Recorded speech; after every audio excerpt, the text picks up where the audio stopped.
전남 신안해상에서 발생한 여객선 좌초 사고와 관련해 해경이 운항 내내 선장실에 있었던 선장에 대해 구속영장을 신청했습니다. 해경은 선장의 증거인멸 정황도 확인했는데요. 사고 당시 관제 업무에 문제가 없었는지에 대해서도 수사하고 있습니다. 자세한 내용 취재기자 연결해 알아보겠습니다. 이상군 기자, 해경이 선장 신병 확보에 나섰다고요?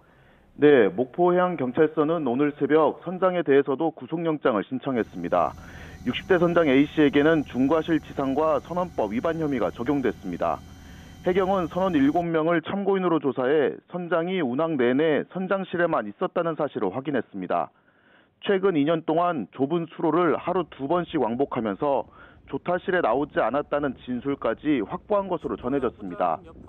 이에 1등 항해사는 선장이 보고받으면 조타실에 한 번씩 나온 적 있다고 진술했고, 선장은 방에서 화면으로 바깥 상황을 모두 파악하고 있었다고 해명한 것으로 알려졌습니다.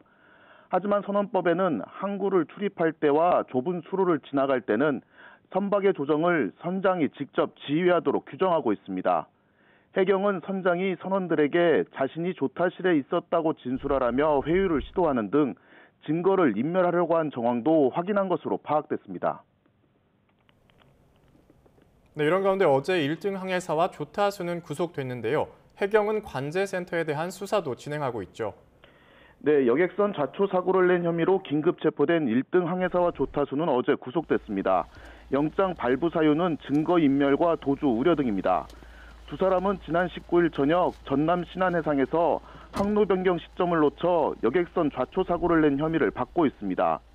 해경 조사 결과 항해사는 조타실에서 휴대전화로 뉴스를 보다가 충돌 13초 전에야 위험을 인지한 것으로 확인됐습니다. 해경은 사고 선박에 대한 관제 업무가 제대로 이루어졌는지에 대해서도 수사하고 있습니다. 목포광역해양교통관제센터는 여객선 항로 이탈뿐만 아니라 여객선이 좌초돼 신고가 들어올 때까지 4분 동안 사고 사실을 몰랐던 것으로 파악됐습니다. 이에 따라 해경은 관제센터를 방문해 당시 관제 담당자 등 3명을 조사하고 항로 변경 기록을 확인했습니다. 또 모의 실험을 통한 검증 작업을 진행하고 이미 제출받은 휴대전화와 석 달치 항로 변경 기록 등을 분석하고 있습니다.